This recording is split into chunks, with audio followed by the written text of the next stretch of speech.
कि जहाँ तक ये ताल्लुक़ है ना, एक शरई मसला अर्ज़ कर देता हूँ कि जब लोग किसी जगह पर बयान सुनने के लिए जमा हों, कुरान और सुन्नत पर मबनी बयान हो रहा है, तो उस वक्त आपका सबसे बड़ा वजीफ़ा बयान सुनना है।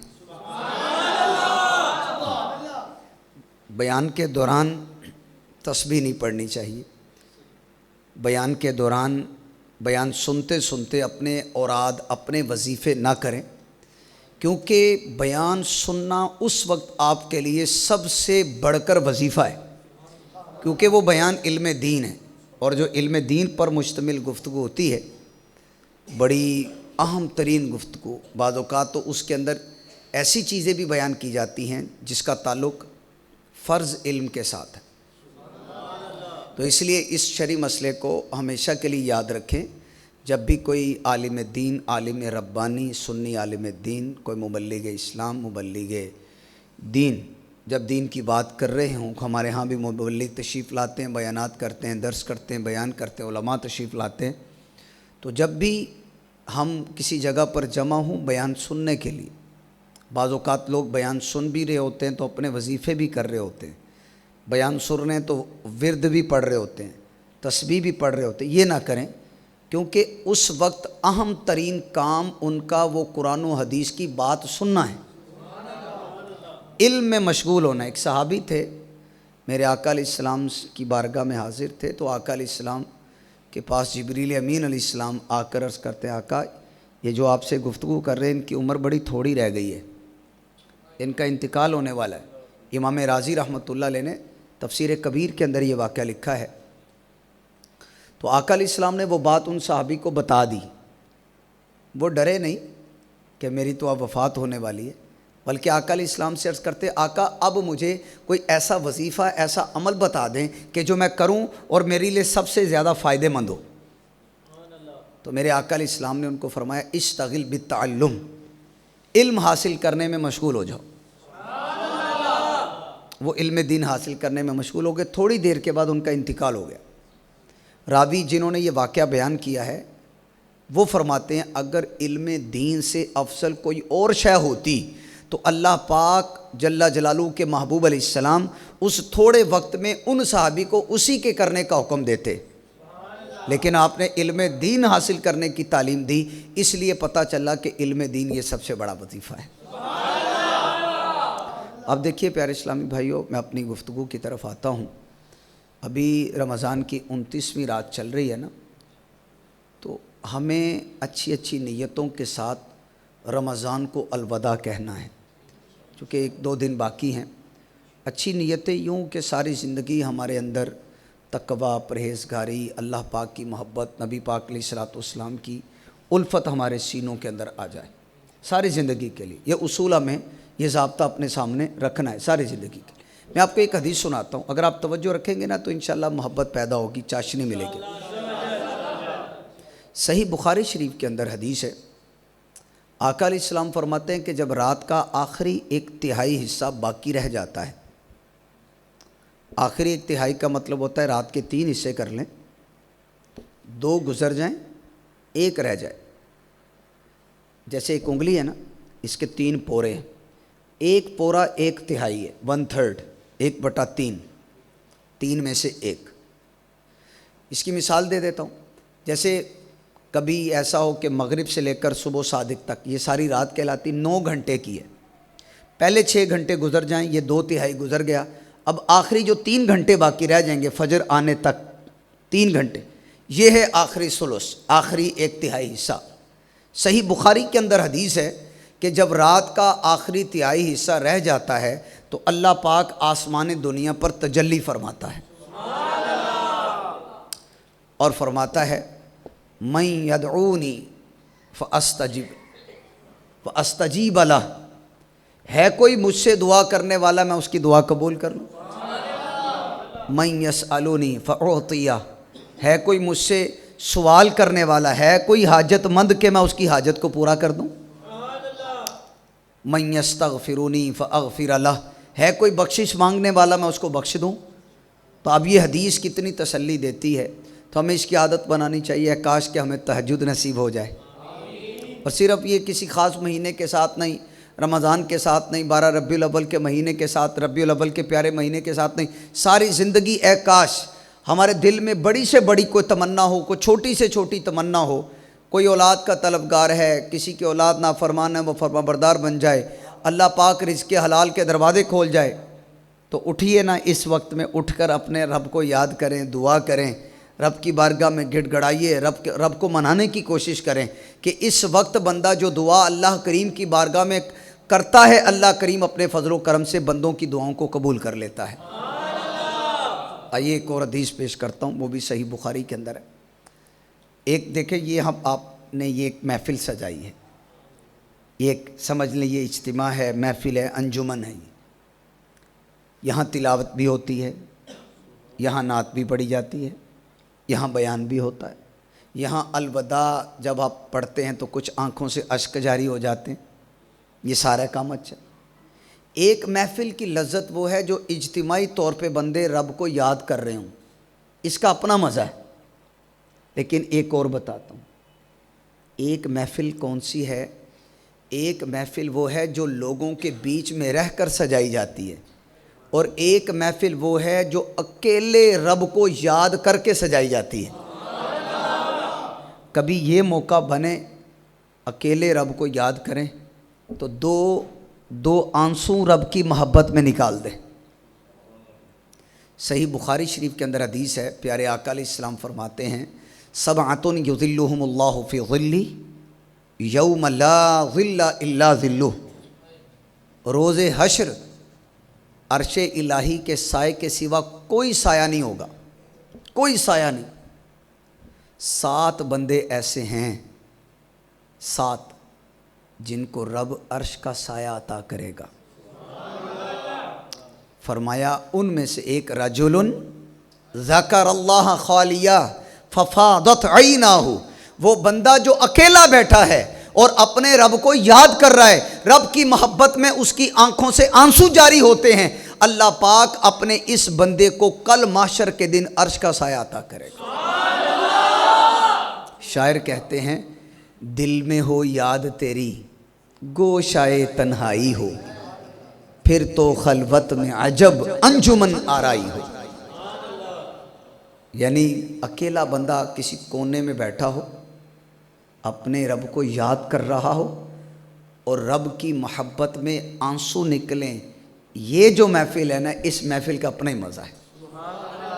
तो उठें, कभी तहज्जुद में उठिए, किसी घर के कोने में बैठ जाइए, जाए नमाज बिछा लीजिए, 2 रकअत तहज्जुद पढ़ लें और फिर वैसे नफली सजदे में पड़ जाएं, अपने रब को मनाएं।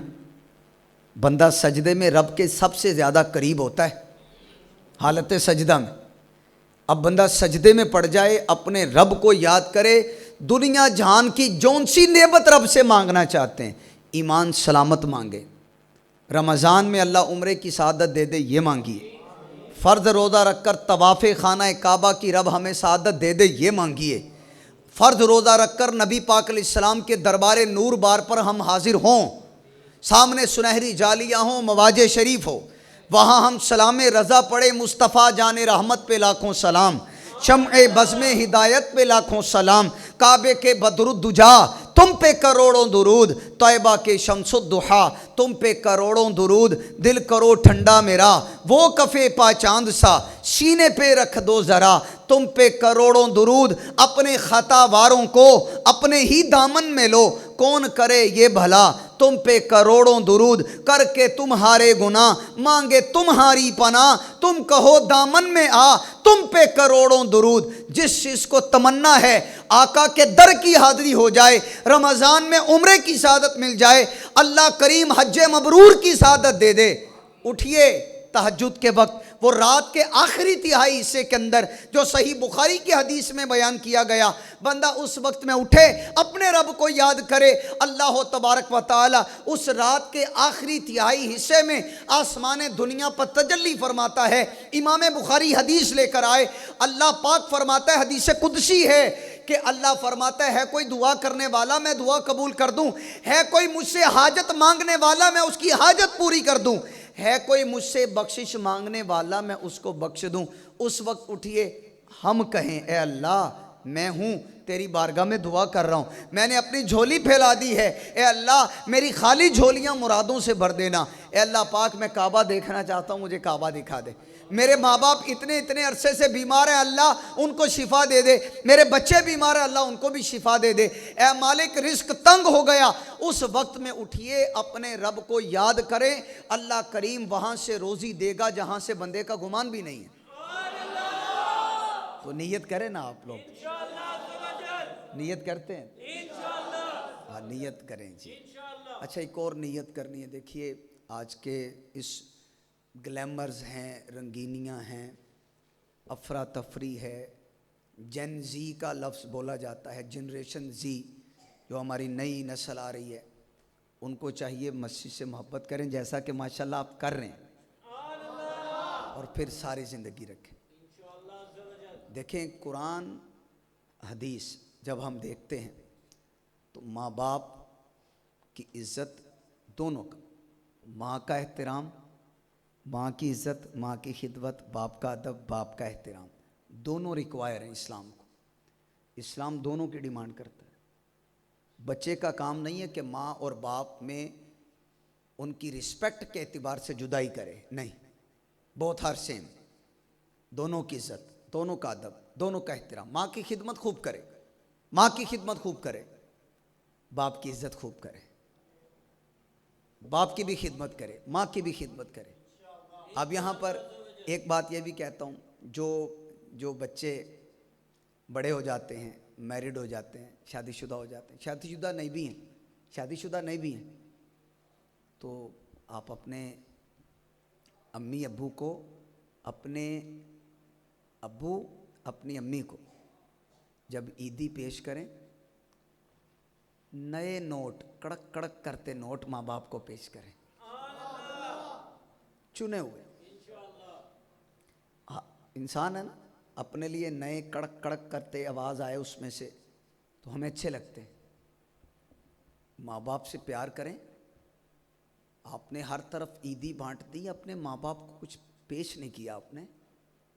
अगरचे बाज़ औक़ात माँ बाप को आपके पैसों की ज़रूरत नहीं है, लेकिन आप जैसे को ग़ुलाम अपने आका के सामने खड़ा होता है, बच्चे का ये काम होना चाहिए, अपने माँ बाप के सामने ग़ुलाम की तरह खड़ा हो और उनकी बारगाह के अंदर नजराना पेश करे।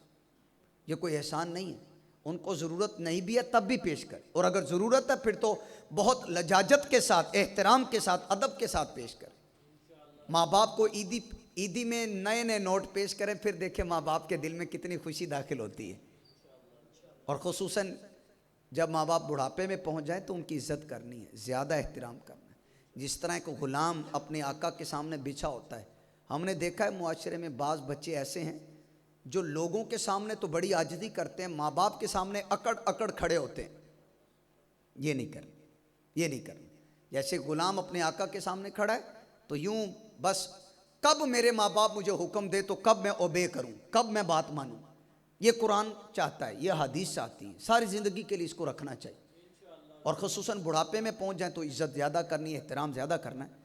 माँ बाप के साथ की हुई नेकी आपको गहरे गड्ढे में गिरने से बचाती है, और अगर अल्लाह ना करे गिर जाएं उस मुसीबत से, माँ बाप के साथ की हुई नेकी आपको मुसीबत से बाहर निकाल देती है। जी हाँ, वो एक हदीस मुबारक में 3 दोस्त थे, जा रहे थे गार में आराम करने के लिए, रुके तो गार ऊपर पत्थर आ गया, गार का मुंह बंद हो गया, उनको मौत नजर आना शुरू हो गई। मौत। तीनों कहते हैं हम में से जिसने जो जो नेकी की है उस नेकी का वसीला देकर अल्लाह से दुआ करे, अल्लाह पाक ये पत्थर दूर कर दे। एक कहता है कि मेरा एक अजीर था, मुलाजिम, वो चला गया था, उजरत उसको नहीं दे सका, उसके हिस्से की बकरी वगैरह आई थी, वो लेने नहीं आया, तो इतनी अरसे मेरे पास रही, उस बकरी की आगे नस्लें नस्लें होती रहीं, वो इतने अरसे बाद आए, वो मैंने सारी इकट्ठी करके उसको दे दी थी। ए अल्लाह, अगर वो मेरी नेकी तुझे पसंद है तो ये गार का मुंह खोल दे, पत्थर हटा दे। थोड़ा सा पत्थर हट गया। एक बंदा कहता है या अल्लाह करीम, मेरी रिश्तेदार, मेरी करीबी अजीज रिश्तेदार ने मुझे गुनाह की दावत दी थी, खातून ने, कि मेरे साथ गंदा काम कर लो, मुझे पैसे चाहिए। ये राजी हो गया गंदा काम करने के लिए, वो पैसे लेने आई, ये कहता है गंदा काम करो। लेकिन उस खातून ने कहा अल्लाह से डरो, अल्लाह से डरो। ये बंदा गार के अंदर बैठा है, रब से अर्ज करता है मौला उस वक्त जब मैंने अपनी करीबी अजीजा को गुनाह की दावत दी कि मैं मुझसे पैसे ले लो लेकिन मेरे साथ गंदा काम करो, लेकिन उसने मुझे कहा अल्लाह से डरो। ए अल्लाह मैं तुझसे डर कर उस गुनाह से पीछे हो गया था, अगर वो नेकी तेरी बारगाह में मकबूल है तो ये पत्थर हटा दे, ये गार से बाहर निकाल दे। पत्थर और हट गया, कुछ ना कुछ जिंदगी की रमक नजर आई। और उन तीनों में से एक बंदा कहता है मौला मैं बकरियां चरा के उनके दूध धो के घर आया था, मेरी आदत थी कि जब तक मैं अपने माँ बाप को दूध नहीं पिला लेता था, अपने बीवी बच्चों को दूध नहीं देता था, एक दिन मैं एक रात घर में आया, देखा मेरे माँ बाप सो गए, क्योंकि मैं लेट हो गया था। मेरे माँ बाप सो गए, मैंने जगाना पसंद नहीं किया, लेकिन माँ बाप के अदब में मैंने अपने बीवी बच्चों को भी दूध नहीं पिलाया कि मेरे माँ बाप उठेंगे तो उनको दूध पिलाऊंगा। ए अल्लाह मैंने अपने बच्चों पर तरजीह अपने बूढ़े माँ बाप को दी थी, अगर वो वाली नेकी तेरी बारगाह में पसंद है, मकबूल है, ए मौला हमें इस मुसीबत से निकाल दे। इन तीनों की दुआएं अल्लाह पाक ने अपनी बारगाह के अंदर कबूल की। कंसिक्वेंटली नतीजातन हुआ क्या, वो गार के मुंह के अंदर जो पत्थर पड़ा था अल्लाह पाक ने वो हटा दिया। तो माँ बाप के साथ नेकी तो इंसान को गहरे गड्ढे में से बाहर निकाल देती है। आदमी हलाक हो रहा होता है तो अल्लाह पाक उसको जिंदगी अता कर देता है। इसलिए हमेशा माँ बाप को राजी करना चाहिए और अपना अंदाज इख्तियार करें ऐसा, अपने माँ बाप के साथ अच्छा अंदाज रखें, अपने माँ बाप के साथ अच्छा अंदाज रखें। नौजवानों से खुसूसन कहूँगा अपने माँ बाप के साथ अच्छा अंदाज रखें। उनको आपका मूड देखकर बात ना करनी पड़े कि जनाब का मूड है तो अम्मी हमसे बात करें, जनाब का मूड है तो अब्बू हमसे बात करें। जनाब अपने अम्मी अब्बू के लिए जनाब नहीं हो, माँ बाप के लिए जनाब नहीं। आप मुझे बताइए क्या ऐसा नहीं हो रहा मुआशरे में? ऐसा हो रहा है।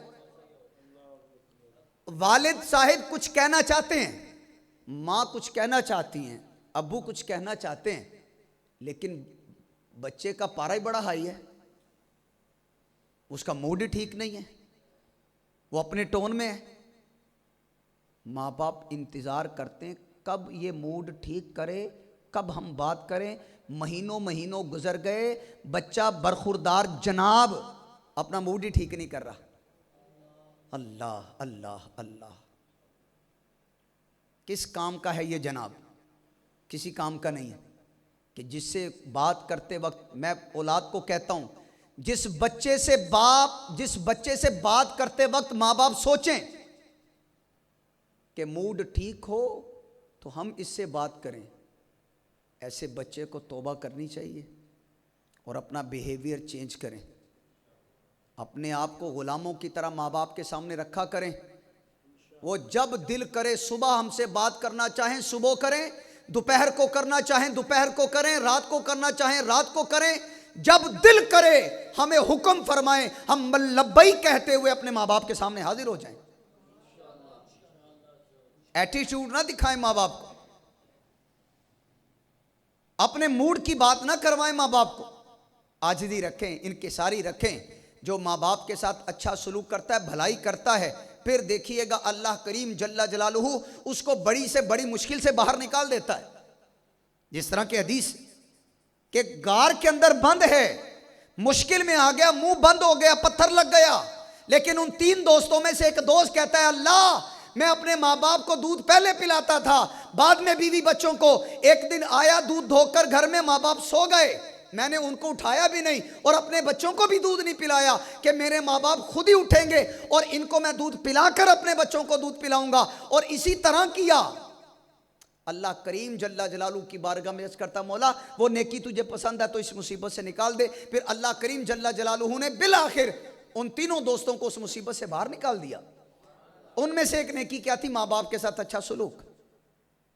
ये ज़रूरी है। ये बहुत ज़रूरी है। बैलेंस भी रखें, आप माँ बाप को राज़ी भी करते चले जाइएगा, फिर देखिएगा अल्लाह करीम जल्ला जलालू वहाँ से हमें रोज़ी भी देगा, वहाँ से रिस्क भी देगा जहाँ हमारा गुमान भी नहीं। बादुकात बच्चा किसी अच्छी पोस्ट पे लग जाता है, वो समझता है मेरा ही कारनामा है सारा। अल्लाह के बंदे, आपका कारनामा नहीं है, यकीनन आपकी मेहनत है, आपके पीछे आपके माँ बाप का सहारा है, माँ बाप की मेहनत है, माँ बाप की तरबियत है, उन पर उनकी नज़र शफ़क़त आपके ऊपर है, उन्होंने आप पे ऊपर शफ़क़त से आपको बचपन के अंदर पाला है, बड़ा किया है, चलना सिखाया, बोलना सिखाया है, शऊर दिया है। लिहाजा हाँ, इसके साथ साथ ये भी ऐड करना है कि माँ बाप को भी चाहिए कि अपने बच्चों की इज़्ज़तों के भी ख्याल करें। हर जगह पे बच्चों को टोका टाकी नहीं करनी चाहिए माँ बाप को। भरे मजमे में अपनी जवान औलाद को की इंसल्ट नहीं करनी चाहिए माँ बाप को, ये भी बड़ा इंपॉर्टेंट है। माँ बाप को भी चाहिए दीन सीख के, भरा मजमा है, सबके सामने बच्चों को डांट पिला दी इस अंदाज से कि वो अपनी ज़िल्लत महसूस कर रहा है, अगरचे करनी नहीं चाहिए, लेकिन बहरहाल औलाद बड़ी होगी, जवान होगी, तो माँ बाप को भी अपने अंदाज को दुरुस्त करना चाहिए।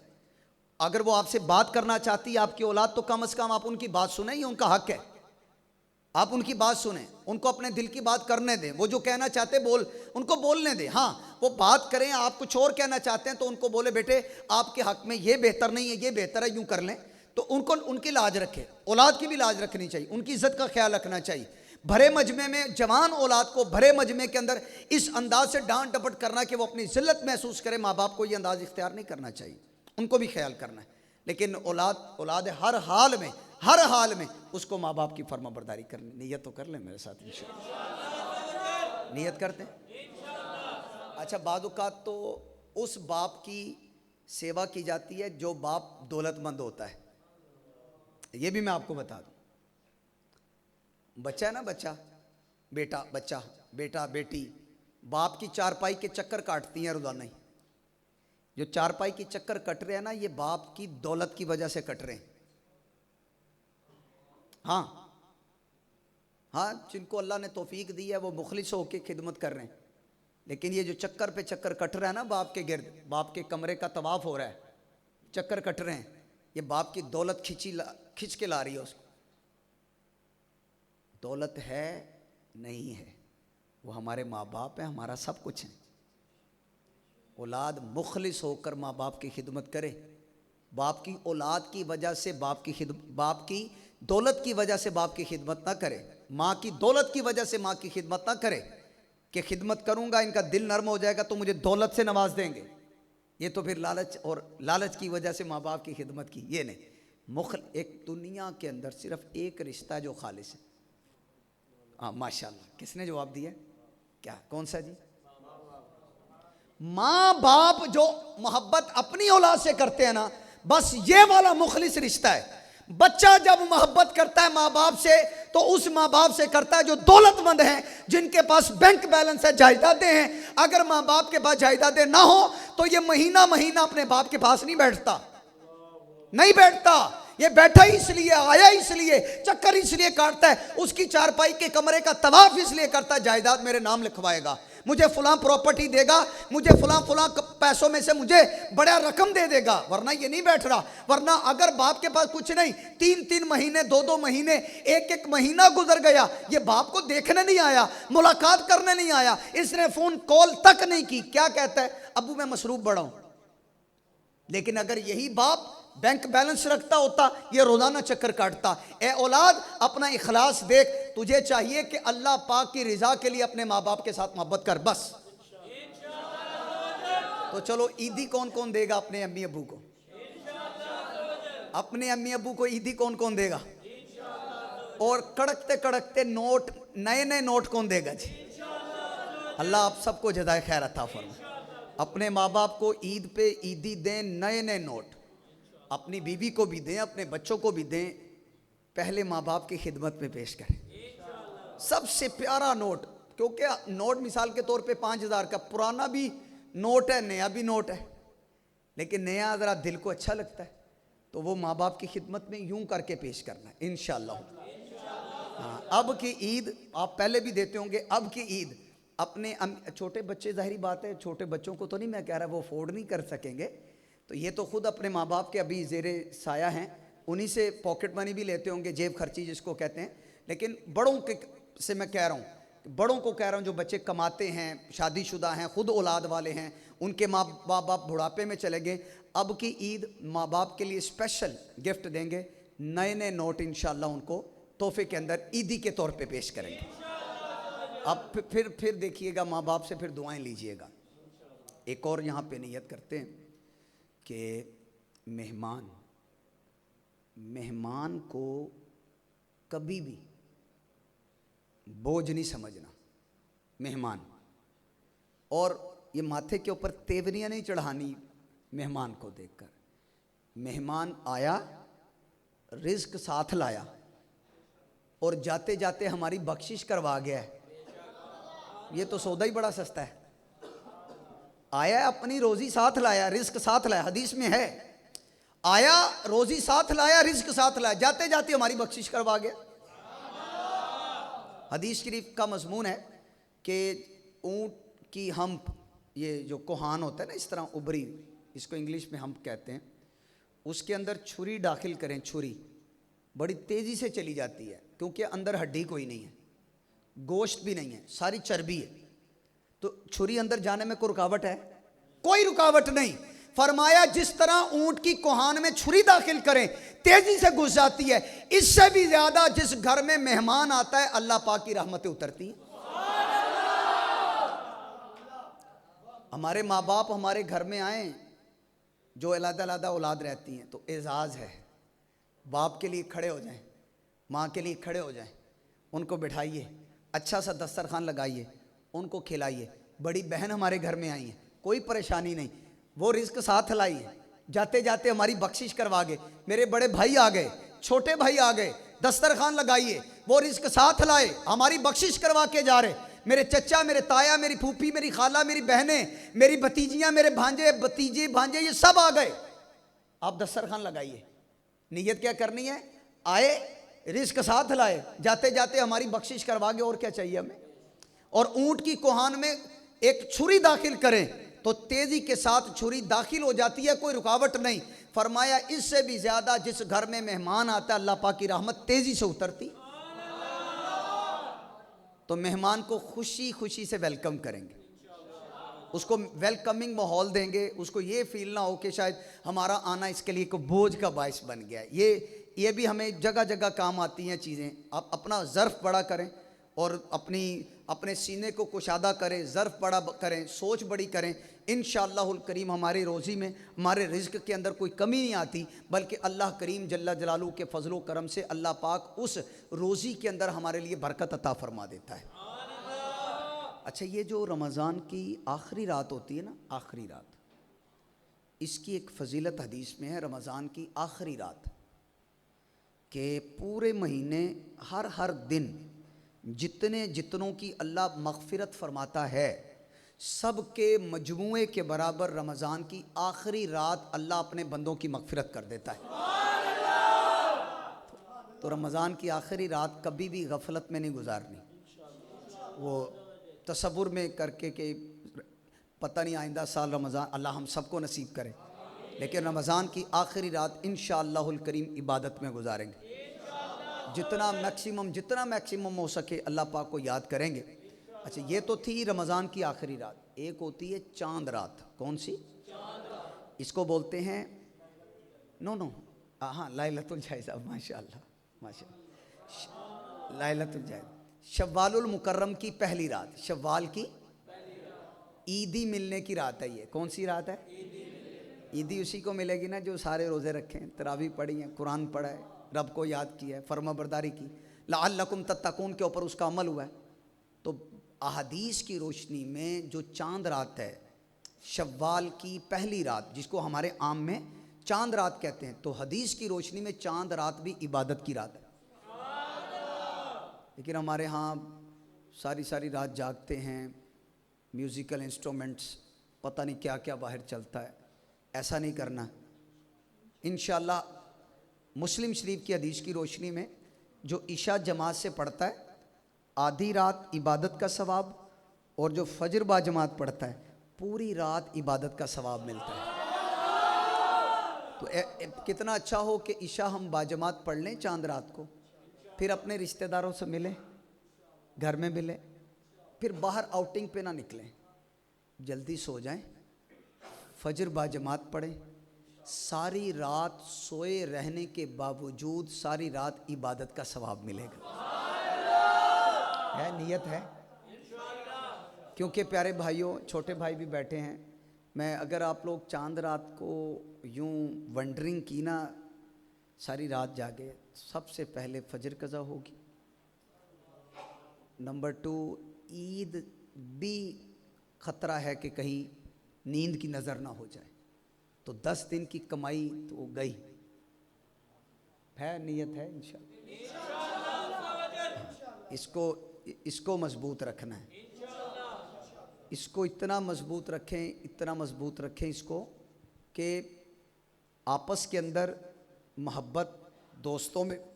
यहाँ मैं जो 2 भाई एक दूसरे को नहीं बुला रहे, सगे भाई हैं, बुलाते ही नहीं,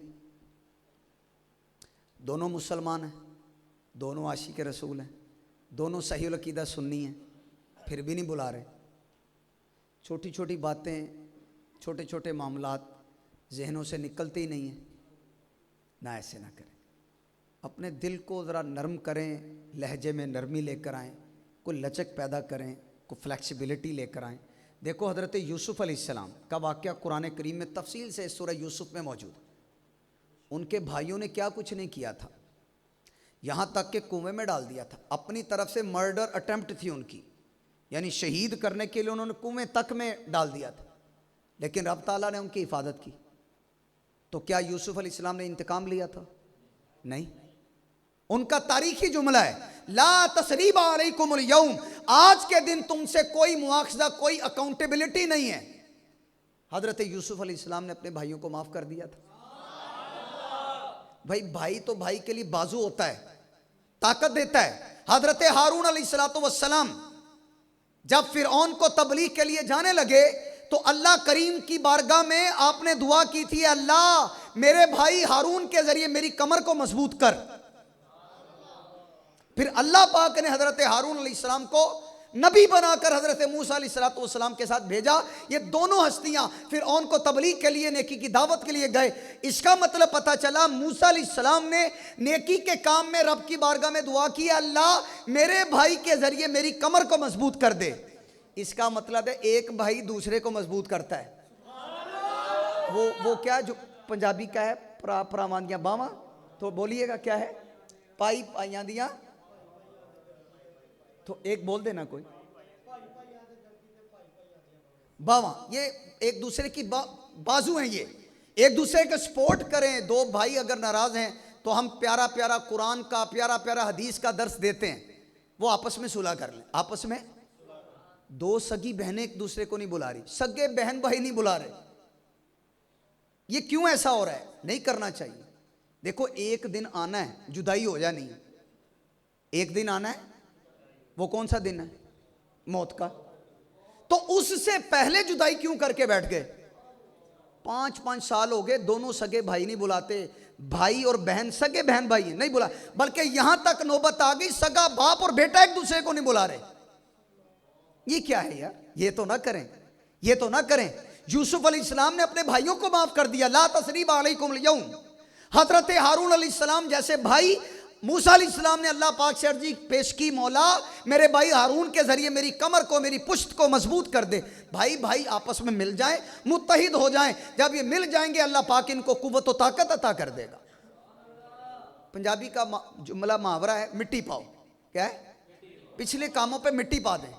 अगर 10 साल के भी दबे मुर्दे उखेड़ेंगे ना, तो अगले 10 साल भी आपको सुकून कोई नहीं आना।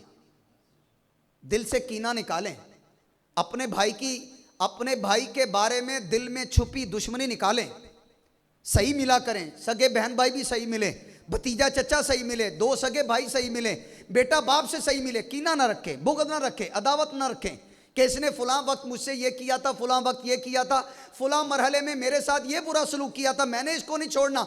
दिल में दुश्मनी पाल रखी, इंतकाम की आग भड़कती रहती है। कोई मौका जाने नहीं देना, उसको तकलीफ पहुंचाए बगैर छोड़ना नहीं। नहीं, ऐसा ना करें। हज़रत यूसुफ अलैहिस्सलाम की मिसाल मैं भाइयों के लिए, बहन भाइयों के लिए, भाइयों के लिए, सबके लिए, रिश्तेदारों के लिए रखता हूं। यूसुफ अलैहिस्सलाम के भाइयों ने आपको तंग किया था, इतना तंग किया कि शहीद करने के दर पे हो गए, मर्डर अटेम्प्ट की थी, आपको कुएं में डाला था, अल्लाह पाक ने आपकी हिफाजत कर दी। क्या यूसुफ अलैहिस्सलाम ने इंतकाम लिया था? नहीं लिया ना, बल्कि कुरान में उन्होंने फरमाया ला तसरीबा अलैकुमुल यौम, आज के दिन कोई मुआखजा नहीं है। तो मैं दावत देता हूं भाइयों, एक दूसरे से भाई भाई बन जाओ, मोहब्बत किया करो। जो सगे बहन भाई नहीं बुला रहे, हम उनको भी दावत देते हैं, बुलाएं बुलाएं। एक दिन जुदाई हो जानी है बहन भाइयों में, तो 15 साल बाद जो जनाजे में आना है, अभी क्यों नहीं मिलते? 15 साल बाद जनाजे में नहीं आ जाते, 10 साल बाद जनाजे में आ जाते। भाई जनाजे में अब क्यों आए हो? नहीं मेरा भाई चला गया, मेरी बहन चली गई। भाई 15 साल तो एक दूसरे को बुलाया नहीं, शक्ल तक नहीं देखी, अब आ गए जनाजे पे। भाई जनाजे पे भी आओ, उससे पहले 15 साल, 10 साल, 5 साल जो एक दूसरे से रूठे हो, खत्म कर दो। एक दिन आएगा मौत सगे दो भाइयों के दरमियान, बहन भाइयों के दरमियान जुदाई करा देगी, सगे दो रिश्तेदारों के दरमियान जुदाई करा देगी। तो अक्लमंद को चाहिए कि मौत से पहले रिश्ता ना काटे, मौत से पहले जुदाई ना करें। हजरत मूसा अलैहिस्सलाम अल्लाह पाक की बारगाह में दुआ करते हैं, अल्लाह मेरे भाई हारून के जरिए मेरी कमर को मजबूत कर दे। अल्लाह ने हारून अलैहिस्सलाम को नबी बनाकर उनके साथ भेजा। इसका मतलब है परा परामानियां बावा होंदियां, आपस में एक दूसरे को मजबूत करते हैं। जितने रूठे हैं मनाएंगे इंशाअल्लाह, इंशाअल्लाह तो बोले आप मनाइए, फिर देखिएगा अल्लाह पाक हमारे घरों में रहमतों का नुज़ुल फरमाता है। फायदा होगा ये जितनी बातें की। हाँ, कोई सवाल करना चाहते हैं आप लोग? सही है साहब, कोई क्वेश्चन करना चाहें कोई भाई? वैसे कोई रैंडम करना चाहे? नहीं करना चाहता मैं गुफ्तगू। कितनी की देर और मुझे बात करनी है? हाँ, अल्लाह आपको जज़ाए खैर, अल्लाह आपको जज़ाए खैर अता फरमाए, रहमत में रखे, रहमत की नज़र फरमाए सब पर। ये बहुत प्यारा सवाल, बुजुर्गों ने बहुत प्यारा सवाल किया।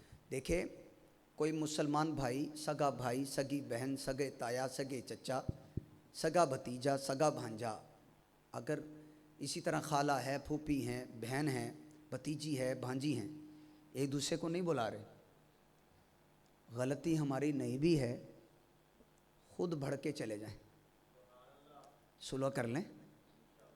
अच्छा, आप गए, अगला फिर भी नहीं मान रहा, अब आप बरी हो गए, अब आपने अपने हिस्से का काम कर लिया, अब उसके बारे में भी नफरत ना रखें। कम से कम जहां मिले सलाम करें, जहां मिले।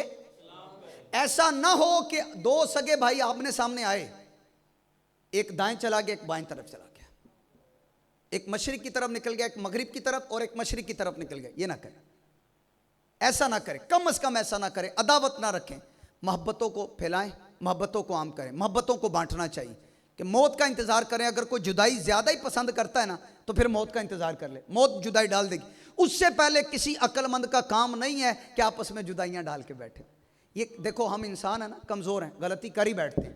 ये हो नहीं सकता कि हमसे बहन भाइयों के हुकूक तलफ ना हो सकते, हो जाते हैं। तो भाई तभी तो माफ़ी है, तभी तो सुलह है, तभी तो करीब है। सिला रहमी की तारीफ़ क्या है? सिला रहमी का मतलब ही है कोई बुरा करे तब भी अच्छा करो, लेकिन किसी ने अच्छा किया तो हमने अच्छा किया, बुरा किया तो हमने बुरा किया। ये सिला रहमी तो नहीं, ये तो अदले का बदला है, ये तो टिट फॉर टैट है, जैसा करोगे वैसा बरो। ये तो ऐसे को तैसा है, ये नहीं करना। सिला रहमी ये कोई बुरा करे तो हम अच्छा करेंगे, कोई बुरा करे तो अच्छा। ये भी कहा जाता है मैं इट दा जवाब पत्थर ना देना है, ये गलत है। कुरान क्या, अल्लाह पाक कुरान पाक में क्या फरमाता है? इदफा बिल्लती ही अहसन, बुराई को भलाई से टाल। ये कुरान ने तो ये दिया है, बुराई कैसे टलेगी? भलाई से। ईंट का जवाब पत्थर से देने से बुराई नहीं टलेगी। हमारे यहाँ बादुकात फैमिलीज के अंदर लोग कहते हैं यार एनू ईट का जवाब पत्थर ना देंगे तो सुनता, उनकी नहीं सुनता। ये दुरुस्त बात नहीं है, मैं कह रहा हूं दुरुस्त नहीं। क्यों? कुरान में है इदफा बिल्लती ही अहसन, बुराई को भलाई से टले। अपने समझाओ कि समझाना मोमिन को फायदा देता है। अल्लाह पाक कुरान करीम में इरशाद फरमाता है भाइयों के बारे में नरम होना चाहिए, कीना दूर करना चाहिए। कीना पता किसको कहते हैं? दिल में छुपी दुश्मनी, दिल में छुपी दुश्मनी।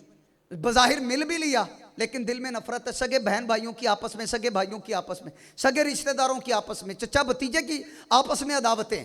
मामू भांजे की दावतें चल रही होती हैं ना, इस तरह ना करें। मोहब्बत बांटे, अल्लाह की रहमत पे भरोसा रखें। मौत दो रिश्तेदारों में जुदाई के लिए काफ़ी है। अक्लमंद को इससे पहले जुदाई नहीं करनी। अगर कभी बशरी तकादे के मुताबिक किसी भाई से, किसी बहन से, किसी रिश्तेदार से कोई हमें तकलीफ पहुंच गई, अल्लाह के लिए माफ़ कर दे। हज़रत यूसुफ अलैहिस्सलाम ने अपने भाइयों को माफ़ कर दिया था। उन्होंने उनको कुएं में डालकर शहीद करने की भी कोशिश की थी, मर्डर अटेम्प्ट की थी, लेकिन अल्लाह पाक ने उनकी हिफाजत की। उन्होंने क्या कहा? ला तसरीब अलैकुमुल यौम, आज कोई मुआखज़ा नहीं, कोई अकाउंटेबिलिटी नहीं, कोई तुम्हें कुछ नहीं कहूँगा, कोई इंतकाम नहीं लूँगा। उन्हें अल्लाह के लिए माफ़ कर दिया। हज़रत मूसा अलैहिस्सलाम की मिसाल बार बार ज़हन में रखिए। अल्लाह पाक से भाई मांग रहे हैं, ए अल्लाह मेरे भाई हारून के ज़रिए मेरी पीठ मजबूत कर, मेरी कमर मजबूत कर। इसका मतलब एक भाई दूसरे भाई आपस में जुड़ जाएं, 3 भाई जुड़ जाएं, 4 भाई जुड़ जाएं, बहन भाई आपस में जुड़ जाएं, फैमिली जुड़ जाए, तो अल्लाह पाक कुव्वत और ताकत अता कर देता है। बस माजी पर मिट्टी पाओ, माजी पे मिट्टी पा के आगे चले, मिट्टी डाल के आगे चलिए। पिछली चीज़ों को भूल जाएं, पिछली बातों को भूलें, आपस में शीरो शक्कर हो जाएं। अगर हम किसी को फ़ायदा पहुंचा सकते हैं तो पहुंचाएं, वगरना कम से कम किसी को तकलीफ़ ना दें, कम से कम किसी भाई को तकलीफ़ ना दें, बहन को तकलीफ़ ना दें। मैं बड़ा उम्मीदवार हूँ अल्लाह पाक की बारगाह में। ये जो मैंने अर्ज़ी पेश की, सिला रहमी, रिश्ता काटना नहीं, जोड़ना है। बहन भाई जुड़ जाएं, भाई भाई जुड़ जाएं, रिश्तेदार जुड़ जाएं। आपने कुरान की इन आयात पे, अहादीस तय्यबात पे, सिला रहमी के मफहूम पे गौर किया, फिर देखिएगा हमारा घर अमन का गहवारा बन जाएगा। जी आप फरमाइए।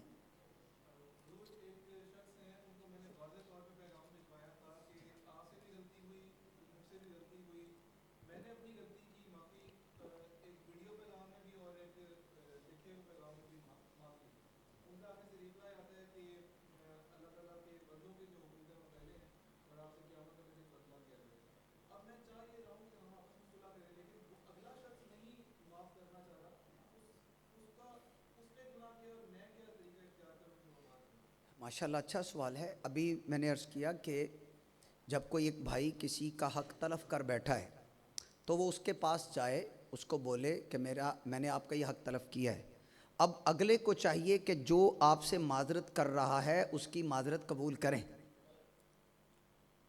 अगर वो नहीं करता तो ये मुआफ़ी मांगने वाला अल्लाह की बारगाह के अंदर बरी ज़िम्मा हो गया।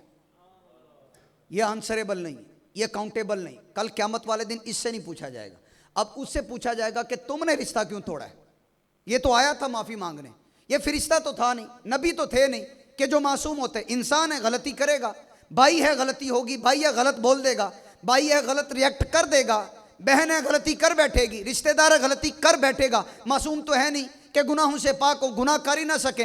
वो तो सिर्फ फरिश्ते और अंबिया हैं जो मासूम हैं। भाई बहन से, रिश्तेदारों से गलतियां होंगी, क्योंकि हम इंसान हैं। इनको गलतियां करनी नहीं है, इनको तकलीफ देनी नहीं है, अपने वजूद से किसी को नुकसान पहुंचाना नहीं है। लेकिन फिर भी अगर पहुंच जाता है, इसको अपनी ज़बान के ज़रिए किसी के दिल को तोड़ना नहीं है, उनको जोड़ना है। लेकिन फिर भी अगर हो गया तो यही तो इस्लाम कहता है कि सिला रहमी है ही ये। कोई बुरा करे तब भी अच्छा करो, ये सिला रहमी हज़रत यूसुफ अलैहिस्सलाम ने करके दिखाई। भाइयों ने शहीद करने की कोशिश की, कुएं में डाला, लेकिन इसके बावजूद यूसुफ अलैहिस्सलाम ने अपने भाइयों को माफ़ कर दिया। ला तसरीबा अलैकुमुल यौम, आज के दिन कोई मुआखज़ा नहीं, कोई अकाउंटेबिलिटी नहीं है, कोई पकड़ नहीं, मैं कुछ नहीं कहूँगा, माफ़ कर दिया। एक दूसरे के बाजू बने, बहन भाई रिश्तेदार, मजबूती आएगी इंशाअल्लाहुल करीम। जिस तरह मूसा अलैहिस्सलाम अल्लाह पाक की बारगाह में दुआ करते हैं, अल्लाह मेरे भाई हारून के ज़रिए मेरी कमर, मेरी पुश्त को मजबूत कर दे। फिर अल्लाह पाक ने उनको नबी बनाया। उनके साथ मिलकर आपने फ़िरौन को जाके नेकी की दावत दी, इस्लाम की दावत दी कि वो खुदाई का दावा तर्क कर दे, एक खुदा के ऊपर ईमान ले आए और तौहीद बारी ताला के मुताबिक अपनी ज़िंदगी गुजारना शुरू कर दे। अगर रिश्तेदार आपस में जुड़ जाते हैं, वो एक दूसरे को बुलाना शुरू कर देते हैं, प्यार मोहब्बत बांटना शुरू कर देते हैं, हमारे घर अमन के गहवारे बनेंगे। ये 5-5, 6-6, 10-10 सालों से जो एक दूसरे को बुलाते नहीं है, सगे भाई, सगी बहनें, रिश्तेदार, वो अल्लाह की बारगाह में रुजू करें, एक दूसरे को मनाएं, फिर देखिएगा नतीजतन हमारे घर अमन के गहवारे बन जाएंगे इंशाअल्लाह। हुजूर, यहाँ पे ना एक और सवाल आपसे पूछना चाहता हूँ फरमाइए कि इत्तकाफ़ के अंदर जिस तरह आपने बड़ी प्यारी प्यारी मीठी मीठी बातें हमें बताई एक दूसरे के रिलेटेड मोहब्बतें बढ़ाने के लिए, हम चाहते हैं कि ये बाद में भी हमारी ये मोहब्बतें रहें, आपस में हमारा ये ताल्लुक़ कायम रहे, तो इसका बेहतरीन ज़रिया किस तरह है, वो ज़रा हम किस तरह कर सकते हैं, वो बता दीजिएगा ज़रा। देखिए, ये किसी भी चीज़ पर इस्तिकामत हासिल करने के लिए, कोई भी चीज़ हो, इस्तिकामत पाने के लिए अच्छा माहौल होना ज़रूरी है। जैसे मिसाल के तौर पे हम एक अच्छे इज्तिमा में बैठे हैं, कुरान करीम बयान हो रहा है, अहादीस सुनाई जा रही हैं, बुज़ुर्गान दीन की बातें हो रही, महबूब अलैहिस्सलाम की सीरत बयान की जा रही है, आपकी सुन्नतें बयान की जा रही, अम्बिया का ज़िक्र खैर हो रहा है, तो दिल करता है यार वाकई अमल करना है। लेकिन जैसे ही ये महफ़िल चेंज हुई, वो दुनियावी मामलात, वो मार्केट, वो घर जिसको शरीका बरादरी कहते हैं, वो सारा शुरू हो गया, तो जाते शैतान फिर कहेगा वो ठीक है दर सुनिया सी, लेकिन ज़माने ना चलना पैंदा, नहीं चलांगे तो ज़माना जीन नहीं देगा। अब ये शैतान वैसे से डाल है। उसका सलूशन, सवाल का जवाब डायरेक्ट ये है, अच्छे माहौल से वाबस्ता हो जाए। बहुत से हमारे यहाँ अच्छे माहौल हैं, उनमें से एक बेहतरीन प्यारा माहौल दावत इस्लामी का है। आप दावत इस्लामी से वाबस्ता रहें। हफ्तावार इज्तिमा में जुमेरात को जाइए, हफ्ते वाले दिन इशा के बाद मदनी मुज़ाकरा होता है, इलियास कादरी साहब अमीर अहले सुन्नत मदनी मुज़ाकरा फरमाते हैं, सवालों के जवाब देते, वो देखिए, मदनी चैनल देखिए। अच्छे माहौल की बरकत रखिए, मस्जिद में आएँ, अपने इमाम साहब से मिलें, उलमा किराम की सोहबत में रहें। इंशाअल्लाहुल करीम ये जितनी हमने अच्छी नीयतें की होंगी, उन नीयतों के ऊपर इंशाअल्लाहुल करीम हमें इस्तिकामत नसीब हो जाएगी। एक शरी मसला अर्ज़ करूँ, अभी मैंने नए नोटों की बात की थी, तो नए नोटों पे एक शरी मसला बता दूँ कि नए नोट ख़रीदना कैसा है, बताओ शरी। अर्ज़ करता हूँ। देखिए, कोई एग्जैक्ट बताएगा कि ये मिसाल के तौर पे ये 1000 की कॉपी है, तो ख़रीदने जाएं तो कितने की मिलती है, अंदाज़ा है जी? चलो कोई 1500 की, कोई 1650, कोई 1400 की, 1300, मिसाल दे रहा हूँ। चलो मिसाल के तौर पे 1000 के नए नए नोट है, यानी 1000 की कॉपी है, तो मार्केट से ख़रीदने जाते हैं या बैंक से लेने जाते हैं, तो मिसाल के तौर पे 1500 की मिलती है, मिसाल दे देते। तो ऐसा करना कैसा है? उसका जवाब ये है कि पुराने नोट मसलन 1000 की कॉपी ली, अब नए नोट मसलन 1000 की कॉपी ली और पुराने नोट 1500 रुपया दिया हमने, अगर तो ये काम हमने नकद किया है, नकद हाथों हाथ उसी वक्त, तो ये 100% जायज़ है। 100% बोलिए, क्योंकि नोटों के अंदर जो है, नोट ना मकीली हैं ना मौसूली हैं, यानी इनमें कदर नहीं पाई जाती। नोट तुलते नहीं हैं, नोट मय्यर नहीं होते, मापे नहीं जाते। नोटों की काउंटिंग होती है।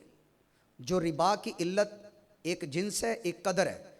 कदर का मतलब होता है सूदी चीज़ों के अंदर वो चीज़ शामिल होगी जो मापी जाती है या तोली जाती है, जो मापी जाती है या तोली जाती है। नोट ना तुलते हैं ना मापे जाते हैं, ये काउंट होते हैं, गिने जाते हैं, इनकी गिनती होती है। लिहाजा अगर इसको कोई नगद खरीदेगा, 1000 के नए नोटों की कॉपी ली, पुराने 1500 रुपया दिया, ये काम नकद किया, तो 100% जायज़। लेकिन ये कहा कि यार 1000 के नए नोट देना, एक पूरी कॉपी पकड़ ली, मैं तुम्हें कल 1500 रुपया दूंगा, अब ये सूद है। अब क्या है? अब जायज़ नहीं है। अब जायज़ नहीं। तो ये एक ज़िमनी तौर पे मैंने आपको शरई मसला भी आपके सामने रख दिया है। हुजूर एक सवाल है हुजूर कि ये जैज़ कैश या इजी पैसा में अब लोन की एक एप्लीकेशन दी गई है, एक सहूलत दी गई है कि अगर आप लोन ले लेते हैं तो वो आपके एक्स्ट्रा चार्जेस होते हैं हफ्ते के, यानी कि 10,000 रुपये अगर आप लेते हैं तो एक्स्ट्रा चार्जेस होंगे, वो पर वीक होगा 500 रुपया उसका। हुजूर इसके बारे में इरशाद फरमा दें कि ये लेना कैसा है और ये वापस रिटर्न करना कैसा है? इस वक्त एग्जैक्ट मेरे जहन में नहीं है। कुछ सर्विस चार्जेस होते, वो डिटेल अलग है, इसको इंशाल्लाह फिर किसी निशिस्त में।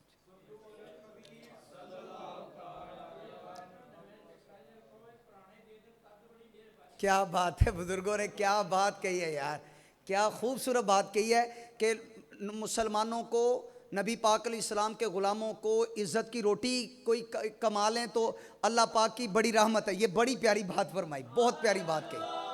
अल्लाह आपकी उम्र लंबी फरमाए, खैर वाली लंबी उम्र अता करें। बहुत प्यारी बात फरमाई आपने। जी फरमाइए, खड़े, अगर आसानी हो तो खड़े हो जाइए। आपका इंटरेस्ट है तो मैं जवाब दे रहा हूँ जी। जी जी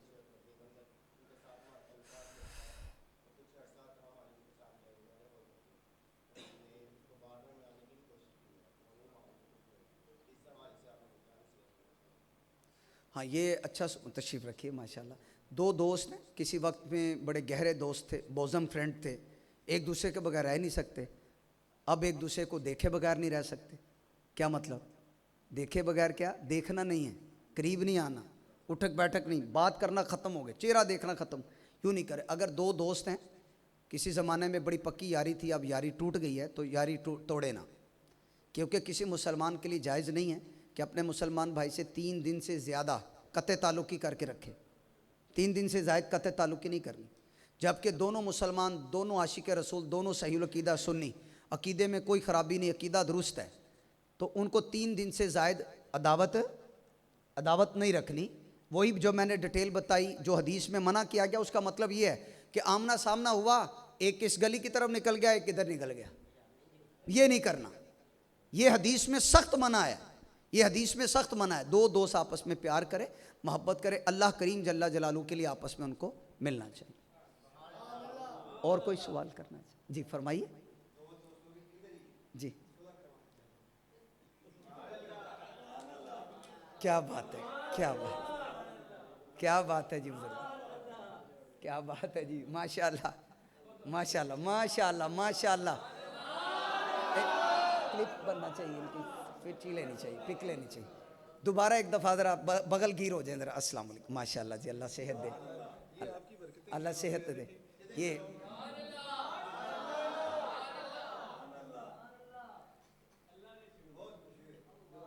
अल्लाह आपको जज़ाए खैर दे जी। अस्सलाम जी, जी वेलकम जी। जिनका इंतज़ार कर रहे वो भागे भागे आ जाइए जी, अल्लाह पाक राज़ी हो जाए। माशाल्लाह माशाल्लाह सुभान अल्लाह। ये दो रूठे हुए एक दूसरे को मना रहे हैं जी। अल्लाह पाक इनकी दोस्तियाँ, इनकी मोहब्बतें अल्लाह करीम जल्ला जलालू और सलामत रखे जी। माशाल्लाह माशाल्लाह माशाल्लाह माशाल्लाह माशाल्लाह। अल्लाह पाक हिफ्ज़ो मान में रखे आपको जी, सबको अल्लाह करीम सबकी हिफाजत फरमाए। नबी पाक अलैहिस्सलाम का सदका सबको रहमतों में रखे। करीम आका अलैहिस्सलातु वस्सलाम के तुफ़ैल अल्लाह पाक सब पर नजर रहमत फरमाए। बड़ा अच्छा लगा जी। अस्सलाम वेलकम जी, अल्लाह पाक रहमत में रखे जी।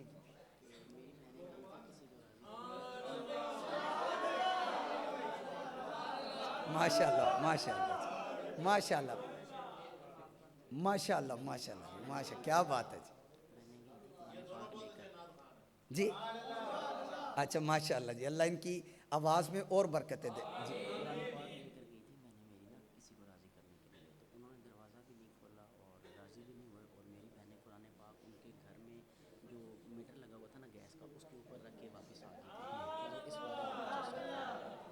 माशाल्लाह माशाल्लाह। अच्छा, यहाँ पर एक मसला है, कोई जैसे मैंने 2-3 दफ़ा अर्ज़ किया कि कोई भाई, कोई बहन, कोई रिश्तेदार एक दूसरे से नाराज़ हो जाते हैं। एक ने हिम्मत की, उनके घर गए, बहन चली गई, भाई चले गए, चचा चले गए, ताया चले गए, फूफी चली गई, खाला चली गई, खुद आ गई, या उनके घर कोई आ गया। अब ये जो मुआफ़ी मांगने गया है, अगलों ने दरवाज़ा नहीं खोला, अगलों ने दरवाज़ा नहीं खोला, हाथ में कुरान भी लिया ताकि इनके दिल में मोहब्बत पैदा हो जाए, कुरान ना भी पकड़ाओ, फिर भी जब कोई मुआफ़ी लाए, हदीस में आता जब तुम्हारा भाई कोई तुम्हारे पास मुआफ़ी लाए तो तुम उसको माफ़ करो। अब उसको चाहिए वह अपने नबी पाक अलैहिस्सलाम की तो बात माने ना, माफ़ कर दे। वो बाज़ औक़ात लोग कहते हैं जी खुशी गमी ख़त्म, जीवन मरण ख़त्म, ये जुमले अच्छे नहीं हैं, ये बुरे हैं, ये जुमले अच्छे नहीं, क्योंकि ये जुमले ना रब को पसंद है, ना मुस्तफ़ा करीम सल्लल्लाहु अलैहि वसल्लम को पसंद है। हाँ, अल्लाह की बारगाह में उसका रुतबा ज़्यादा हो जाएगा जो पहल करेगा, जो आगे जाएगा, जो आगे बढ़ेगा, अल्लाह करीम जल्ला जलालू की बारगाह में उसका रुतबा भी ज़्यादा होगा, अल्लाह पाक उसको अजर भी ज़्यादा अता फरमाएगा। हम तो उसको भी दावत देते हैं जो माफ़ नहीं कर रहा कि आप अपने नबी पाक अलैहिस्सलाम की खातिर, रब की खातिर उस आने वाले भाई को, बहन को, रिश्तेदार को अल्लाह पाक की रज़ा के लिए माफ़ कर दें और बकिया सारी ज़िंदगी प्यार और मोहब्बत के साथ गुजारिए।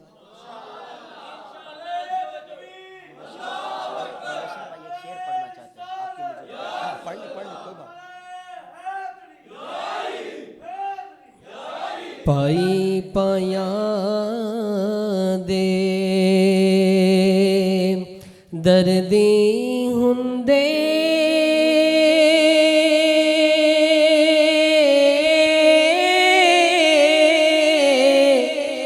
ते पाई पाया दिया बावा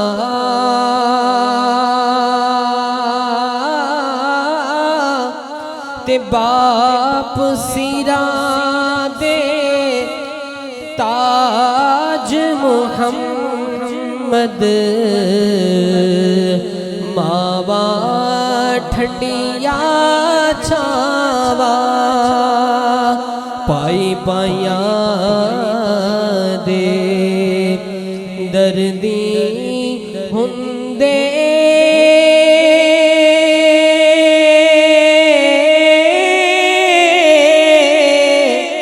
ते पाई पाया दिया बावा ते बाप सिरा दे ताज मुहम्मद मावा ठंडिया छावा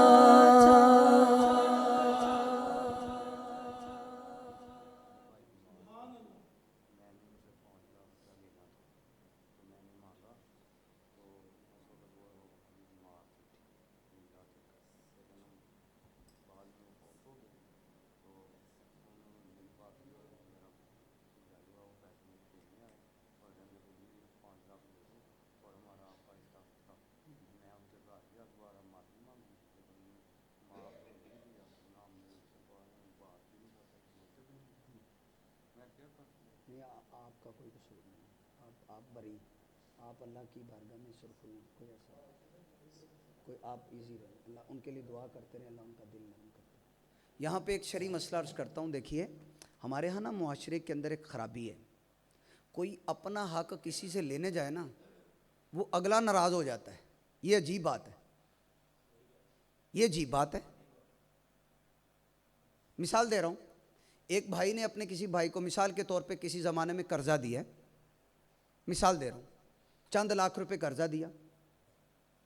ये भाई मांग नहीं रहा, उसकी मुश्किल हल होगी, ये कहता है चलो मुझे दे देना, पक्की बात है दिया है, वो कहता है मैं वापस करूँगा।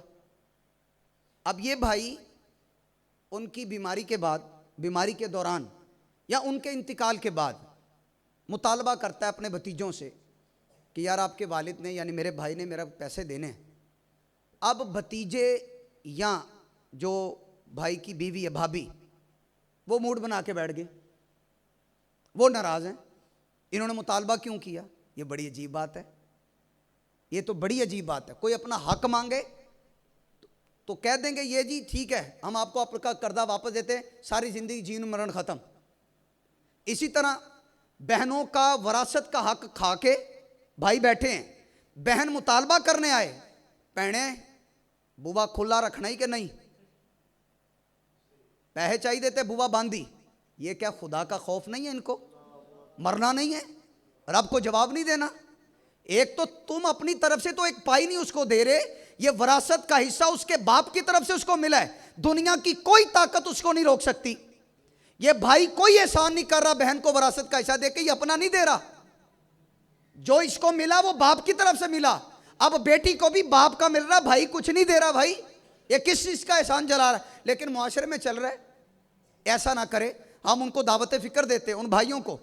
बाद औकात कई फुफियों के हिस्से खा के बैठे होते हैं, कई बहनों के हिस्से खा के बैठे, फूफी मांगने आ जाए भतीजे गल को पड़ जाते हैं, भाई मैं मांगने आ जाए तो बहन गले को पकड़ लेते हैं। ये बुआ खुला रखना ही तो पैसे नहीं मांगने, जे बंद करना ही तो मांग लै, ए फड़ तो जा। ये जालिम है, ये बुरे लोग हैं, इनको तौबा करनी चाहिए। अल्लाह पाक जल्ला जलालुहू ने जिस चीज़ का जो जो हक रखा है उनको हक दें। आप याद रखो, एक बालिस्त भी किसी की ज़मीन को गसब करेगा तो ये कल क़यामत वाले दिन जवाब देना पड़ेगा। हमारे यहाँ उल्टा रवाज, यानी चोर नाले चतर, चोरी नाले सीना जोरी, अगले का हक दबाया, वो मांगने आया है, जो मांगने आ रहा है वही मुजरिम है। ये तो इसी तरह होता है, जो इसी को कर्जा दिया हो ना तो देने वाला बेचारा सारी ज़िंदगी पीछे पीछे रहता है, वही मांगता रहता है। हालांकि उसको शुक्रिया अदा करना चाहिए था, आपकी मेहरबानी, मेरी मुश्किल वक्त में आपने मेरी मदद की है, जज़ाकल्लाह, ये आप रख लीजिए, अल्लाह पाक आपकी रोज़ी के अंदर और बरकत दे, होना ये चाहिए था।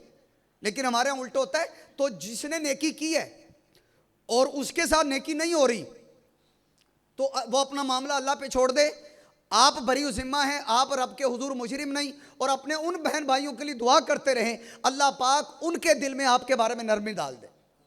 ये दुआ करनी चाहिए, कोई बात नहीं, अल्लाह गफूर है, अल्लाह करीम है, अल्लाह रऊफ़ है, अल्लाह पाक बख्शने वाला है, मुआफ़ करने वाला है। हाँ, हमें अल्लाह पाक की रहमत के ऊपर भरोसा रखना चाहिए।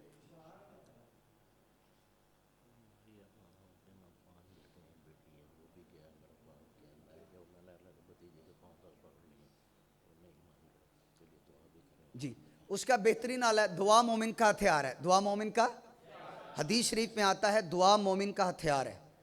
तो जब कोई काम, बड़ी तदबीरें आपने कर ली, बड़ी कोशिशें कर ली, नई बात बन रही, सुलह सफाई की तरफ बात नहीं आ रही या कोई बात नहीं बन रही, तो वैसे भी हर हाल में, तो फिर अब तो ख़ास तौर पे रब की बारगाह में दुआ के लिए हाथ उठा लें, और जब दुआ करें तो इस यकीन के साथ करें कि अल्लाह करीम हमारी दुआओं को कबूल करेगा। नबी पाक अलैहिस्सलाम फरमाते उदुल्लाह व अंतुम मूक़िनून बिल इजाबा, जब अल्लाह पाक से दुआ करो तो कबूलियत के यकीन के साथ दुआ करो कि अल्लाह हमारी दुआओं को ज़रूर कबूल कर लेगा। जी भाई फरमाइए, ये भाई आप इसके बाद जी, जी वेलकम, फरमाइए।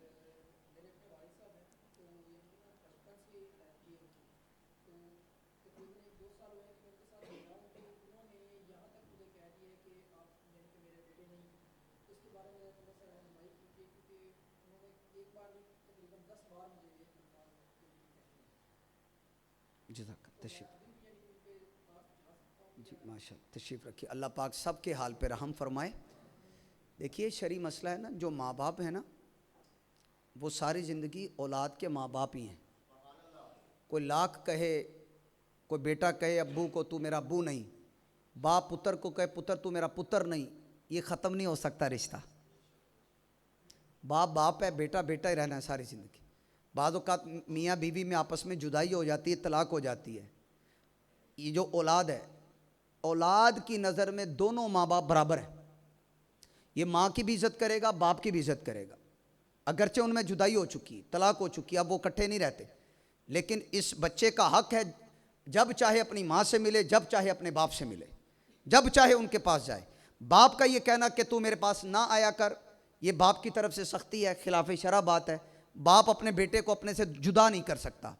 कुरान ये कहता है, शरीयत ये कहती है, आका अलैहिस्सलाम की शरीयत ये कहती है, ये बाप जब चाहे अपने बेटे से मिले, बेटा जब चाहे अपने बाप से मिले। ना बाप का रिश्ता ख़त्म हो सकता है, ना बेटे का रिश्ता ख़त्म हो सकता है। बाज़ बाप कहते हैं मैंने तुझे अपनी जायदाद से आक किया, आक फ़र्क किया, याद रखो ये आक का तस्वुर इस्लाम में नहीं है। बाप चाहे लाख कहे मैंने आक किया, वो आक हो ही नहीं सकता, आक नहीं हो सकता। अगरचे वो बच्चा नाफरमान भी क्यों ना, वो आक नहीं हो सकता। अगर बाप दुनिया से चले जाते हैं, उसकी जो प्रॉपर्टी है, उसका जो माल है, उस जहाँ दीगर सारी औलाद को मिला है, इस बच्चे को भी मिलेगा, अगरचे वो नाफरमान ही क्यों ना हो, इसको भी मिलेगा। इसको कोई दुनिया की ताकत रोक नहीं सकती। यानी कि शरीयत ने यही उसूल दिया है कि इसको हक मिलेगा। तो बाप को भी चाहिए नरमी लाए, बेटे को भी चाहिए नरमी लाए। इंशाअल्लाहुल करीम नरमी नरमी नरमी, हर काम नरमी से हो जाएगा। बस काम क्या करना पड़ेगा, नरमी इख्तियार करनी पड़ेगी। दो दिल तभी जुड़ेंगे, दो रिश्ते तभी जुड़ेंगे जब नरमी आएगी। तो लिहाजा एक जुमला दे देता हूँ, दो दिलों को आपस में मिला लें, दो दिल जोड़िए। बहन भाई आपस में रूठे हैं, मनाएं, रिश्तेदार मनाएं, आपस में प्यार मोहब्बत करें, एक दूसरे से मोहब्बत के साथ ज़िंदगी गुजारिए, ताकि ये जितनी देर दुनिया में रहना है, ये तो अमन के साथ तो गुजारें, अमन के साथ तो रहें। लेकिन ये सब काम उस बंदे के लिए बड़े आसान हो जाएंगे जो दीन को, शरीयत को सबसे ऊंचा रखता है। फिर देखिएगा दिल में मोहब्बत पैदा होती है। एक मोहब्बत का नुस्खा बताता हूँ, फिर भाई का सवाल लेते हैं। वो पता क्या, हदीस में आया कि एक दूसरे को बहम तोहफा दो, तो इससे क्या होगा, मोहब्बत बढ़ती है। खाली एक ही बंदा तोहफा ना दे, दूसरा भी दे, आपस में एक दूसरे को तोहफा देना चाहिए। अच्छा, बाज़ औक़ात किसी ने हमें अच्छा तोहफा दिया, हम उसको अच्छा तोहफा देने की ताकत नहीं रखते, कोई बात नहीं, मगर कुछ ना कुछ तो तोहफा दे। मेरे किसी अजीज़ ने, मेरे किसी दोस्त ने मेरे घर में कोई खाने की चीज़ भेजी है, तो मैं उस बच्चे जिसके हाथ वो चीज़ आई है खाली ना भेजूँ, उसको खाली ना भेजें, कुछ ना कुछ दे के भेजें, इससे मोहब्बत पैदा होगी। वो घर खाली बर्तन नहीं लेकर जाएगा, हमारे घर की तरफ से अगरचे मिसाल के तौर पे एक मीठी सी प्यारी सी खजूर ही रख दें कि यार ये मेरी अच्छा, उसको ये नहीं कहना मैंने तो इतना बड़ा रोस्ट भेजा इन्होंने खजूर भेज दिया है, ये नहीं कहना, ये नहीं कहना मैंने तो मटन रोस्ट भेजा ये क्या भेज दिया है, यूं नहीं करे। उनको चाहिए अगरचे भाई की तरफ से मामूली कोई तोहफा आ गया है, अगरचे मीठी प्यारी प्यारी खजूर ही क्यों नहीं आई, उसको चाहिए कबूल करे। अब देखिएगा जब एक दूसरे को कोई तोहफा देता है, तोहफा देने से मोहब्बत बढ़ती है। लिहाजा इस नबवी नुस्खे पे अमल करें, तोहफा दो, आपस में मोहब्बत एक दूसरे को बढ़ाओ। ये जो नबवी नुस्खा है आका इस्लाम ने हदीस में दिया, अगर हम इसके ऊपर अमल करते हैं तो हमारा अमन, वो हमारा मुआशरा अमन का गहवारा बनेगा, सुकून मिलेगा, आपस में प्यार मोहब्बत कायम होगी। जैसे ईद का दिन आता है, कोई त्यौहार आ जाता है, शादियां आ जाती हैं, वैसे तो रिश्तेदार एक दूसरे को तोहफा देने का रवाज आम करें। अच्छा, तोहफे का मतलब ये नहीं कि इंतहाई कीमती तोहफा अपने आप को तकलीफ में डाल के अगले को कीमती चीज़ दे के जाओ। इस तरह की दी हुई चीज़ मोहब्बत नहीं कायम करवा सकती। अपने आप को औखा करके ना दें, ईजी जो रब ने मुझे दिया उसके मुताबिक चाहे हल्का सा तोहफा क्यों ना हो वो भी ज़रूर पेश करें। तबादला करना चाहिए तोहफ़ों का। इंशाअल्लाह हदीस की रोशनी में जब हम एक दूसरे के साथ तोहफे का तबादला करेंगे, नतीजा क्या मिलेगा, मोहब्बतें पैदा होंगी। एक रिश्तेदारों के बच्चे एक दूसरे के यहाँ आए जाएं, उनको तोहफ़ा दें, बड़े आए जाएं उनको तोहफ़ा दें, ख़वातीन आपस में आए जाएं, वो तोहफ़ों का तबादला करें। इंशाअल्लाहुल करीम दिल जुड़ेंगे, मोहब्बतें पैदा होंगी। तोहफ़े आपस में दो और आपस में मोहब्बत को बांटो, मोहब्बतों को कायम करो। आप जी सवाल कीजिए। भी हो गया टाइम, कितना रह गया, बस ऑलमोस्ट हो गया, फिर दुआ करते जी। जी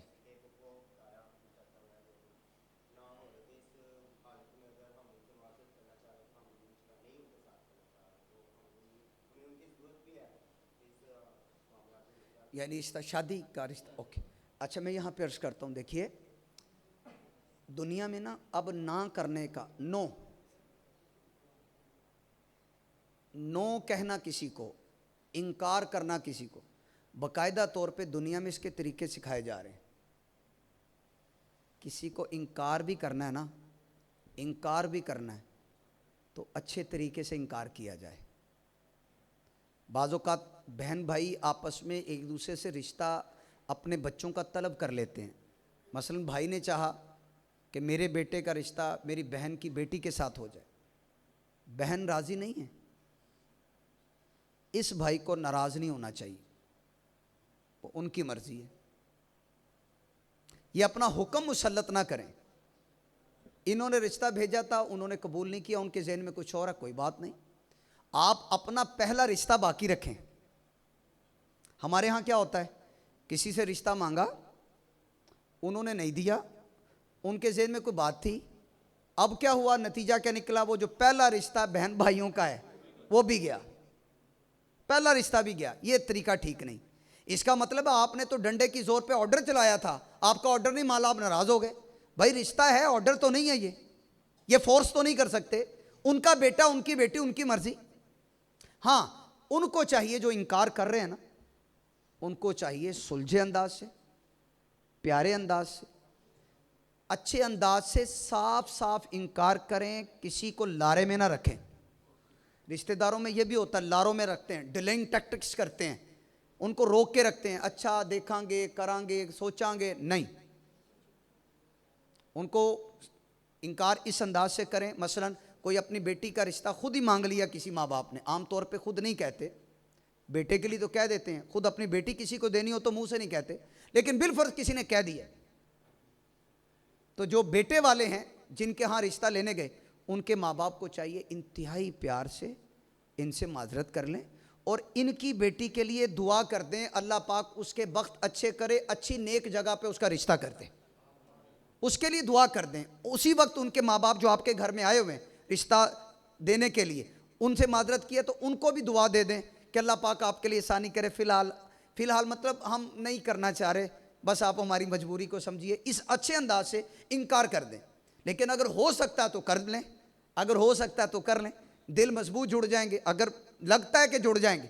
लेकिन अगर लगे ना कि दूसरा रिश्ता, रिश्ते पे रिश्ता करके पहले की भी बर्बादी होनी है, तो मेरा मशवरा दूसरा रिश्ता ना करें।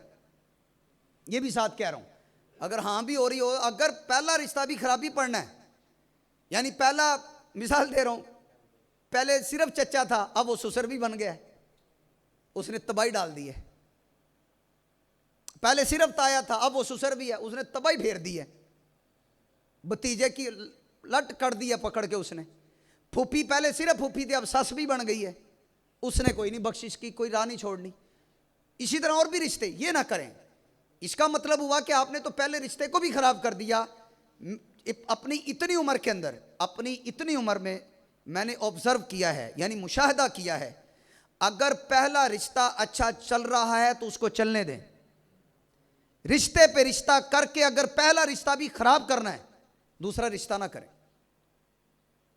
अगर पहले रिश्ते में खराबियां डालनी है, यानी कि आंखें माथे पे रखनी है, वो जो खवातीन पहले चची के रूप में थी, खाला के रूप में थी, फूफी के रूप में थी, बाद में पता नहीं कौन सा रूप चढ़ गया उसके ऊपर, अगर इस तरह का खतरा है तो रिश्ते पे रिश्ता ना करें, क्योंकि वो पहला रिश्ता भी दरारों का शिकार हो जाता है। हो सकता है मेरे बड़ी उम्र के बुजुर्ग बैठे हैं, हो सकता है कहीं इत्तेफाक करें कि बाद औक़ात नफरतें बढ़ जाती हैं, वो पुरानी काड़ा उन्हों को काट दे, बच्चियों को, अगलियां नस्लों को, अपने पुराने मामलात होते हैं अगली नस्लों से निकाले जाते हैं। तेरे प्यो ने इंज किया हूँ तेरी खैर नहीं, यानी कसूर अपने पुत्र का कढ़ना नो चो। नो कौन है? भतीजी। नो कौन है? भांजी। नो मतलब बहू। उससे वो पुरानी नफरतें जो भाई के साथ थी, बहन के साथ थी, उनके बच्चों से निकाली जा रही है। ये तरीका का ठीक नहीं। ऐसों को अल्लाह का खौफ दिल में रखना चाहिए। वो किसी के बच्चे हैं, बच्चियां हैं, बच्चे हमारे घर में ब्याह के आए या हमारी बेटी किसी के घर गए तो उनकी इज्जतों के मुहाफिज हैं। दूसरा रिश्ता हुआ, अल्लाह पाक का शुक्र अदा करें कि पहला रिश्ता मजबूत हो गया है। अल्लाह करीम रिश्तों के अंदर मोहब्बतें अता कर दे। अच्छा मैं बता दूं, मैं जहां भी बयान करने जाता हूं ना, मैं अपने बयान का आखिरी टाइम बता देता हूं, मेरी शुरू से आदत है।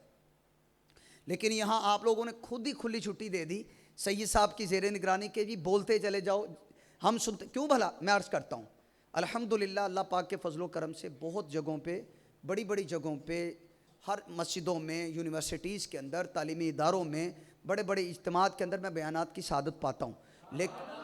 लेकिन शुरू से मेरी आदत है, बयान के शुरू का और बयान के एंड का टाइम मेरा तय होता है। भला क्यों? पता, आप तो माशाल्लाह 29वीं रात में सारी रात ही आपका ज़ौक़ है इबादत का, इसलिए माशाल्लाह जम, वगरना क्या होता है कि आम बंदा परेशान हो जाएगा कि इसने पता नहीं कब चुप करना है। आम बंदा तो परेशान हो जाएगा। जैसे आज मैं लाहौर ताजबाग, नहर जाएं, ताजबाग स्कीम है, वहाँ फजर में दावत इस्लामी का इत्तिकाफ था, वहाँ अल्हम्दुलिल्लाह आज मैंने बयान किया है। वो रकबे के एतबार से बहुत बड़ी मस्जिद है, यानी जामे मस्जिद है, पूरी ताजबाग सोसाइटी को उसने कवर किया हुआ है। वहाँ दावत इस्लामी का इत्तिकाफ हो रहा है, माशाल्लाह मस्जिद भरी हुई थी। अब मैं जैसे चेयर पे बैठा हूँ जाके, तो जो दावत इस्लामी के वो इत्तिकाफ के ज़िम्मेदार थे, मैंने उनको करीब कान में कहा कि भाई फयाज भाई बताइए मुझे कितनी देर बयान करना है। मैंने उनको बोला कि कितनी देर बयान करना, तो मुझे कहने लगे जी आप जैसे मुनासिब करें। मैंने कहा नहीं, आप मुझे आखिरी टाइम बताएं। कोने के अंदर एक बुज़ुर्ग बैठे हुए थे, सफ़ेद दाढ़ी वाले, बड़े प्यार वाले, दूर से उन्होंने दूर से इनको रिक्वेस्ट की, भाईजान साल बाद आते हमें खुला सुनने दें। उनकी एक मोहब्बत थी। अच्छा, उन बुज़ुर्गों की भी हमने लाज रखी और हमने निज़ाम की भी लाज रखी। मैंने वहाँ ऐलान कर दिया, तकरीबन 5:30 बजे मैंने बयान शुरू किया था, फजर के बाद मैंने ऐलान कर दिया इंशाअल्लाह 6:15 मेरा बयान ख़त्म हो जाएगा। तो पूरे 6:15 मैंने ये कह दिया था व आखिरु दावा यानी अल्हम्दुलिल्लाहि रब्बिल आलमीन। ये शुरू से पाबंदी है, अमीर अहले सुन्नत ने तरबियत की हुई है, काम हर टाइम पे हो उसमें बरकत ज़्यादा। लेकिन यहाँ माशाल्लाह आप लोग एतिकाफ़ में बैठे हुए हैं और सैयद साहब ने भी, हमारे बुज़ुर्गों ने भी, भाई नौजवानों ने भी कहा जी ज़रा बोलते चले, लेकिन फिर भी बोलने का आखिरी टाइम तो कोई ना कोई होता है, फिर भी होता है। तो ये मेरा ख्याल वो टाइम आ चुका है, तो समरी कर देंगे, समरी एक एक दफ़ा जो मैंने दर्स दिया है। माँ बाप वाली बताएं कौन सी, रिवीजन करते फिर दुआ, नोट कौन नए नए देंगे माँ बाप को, एक करें। अच्छा, रिश्तेदारों से प्यार मोहब्बत करेंगे।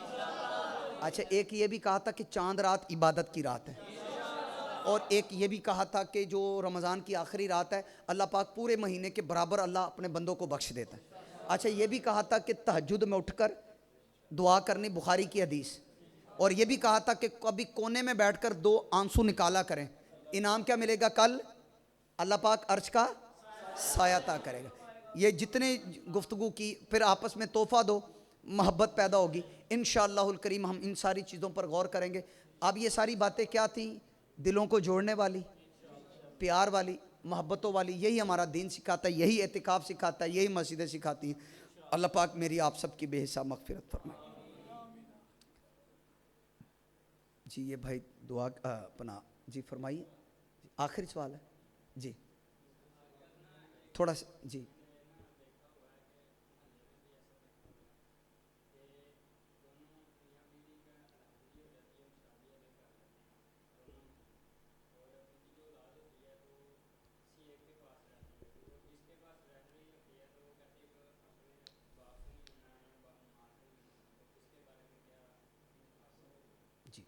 अभी शरई मसला अर्ज़ किया कि बाद औक़ात माँ बाप में जुदाई हो जाती, यानी तलाक हो जाती, तो औलाद अपने माँ बाप की मुकम्मल उनकी औलाद है, हकदार है। मियाँ बीवी की जुदाई के बाद औलाद को माँ बाप से मिलने के लिए ना माँ रोक सकती है ना बाप रोक सकता है।